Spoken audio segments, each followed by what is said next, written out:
Non, elle se souvenait du dîner de ce soir. Ils en avaient encore parlé la veille avant de se coucher lorsqu'elle avait rappelé à Gabriel d'aller chercher un bouquet de fleurs ou une plante verte pour sa mère. J'ai regardé les déménageurs remplir un camion avec les trophées de mon père. Mes parents ont dû avoir l'impression d'héberger une paparazzi. Et s'ils ont tenté de m'empêcher de les photographier à tout bout de champ? Alors je la gobais vite avant de rentrer à la maison.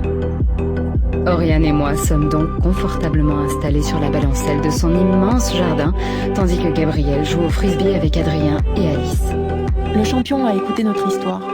Elle s'était bien gardée de dire qu'elle avait déjà photographié l'ensemble de la ville sous tous ses angles pour l'office de tourisme. Dans ce petit cimetière à l'écart de la ville. Je n'avais personne pour m'aider, moi. Ça ne me révoltait pas. Il le ramasse sur la couette et le déplie. J'ai profité de l'effet de surprise pour me précipiter à l'intérieur de la maison. Les deux aînés de la fratrie. Mais à cette seconde précise, j'y ai cru. Il me caresse doucement les cheveux. Et la caressait, comme tous les autres. Mon poignet était toujours dans sa main. L'homme veut comprendre. C'est sa bonne... On a donné à Emma des fiches pour qu'elle connaisse en détail tous les goûts de Gabriel.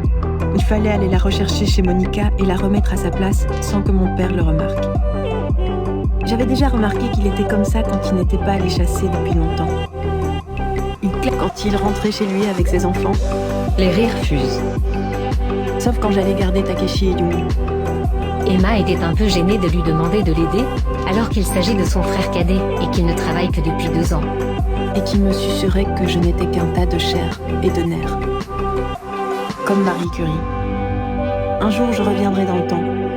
Je l'ai toujours été et ça ne m'a jamais posé de problème. La plume a ouvert la porte, un peu surprise. Mon corps n'avait jamais été aussi proche du sien. Gabriel avait répondu « Comme cette force. » C'est horrible de m'avoir perdu. Ne vous inquiétez pas pour ça. Elle a regardé Gilles. Il a grogné. « C'est l'heure. »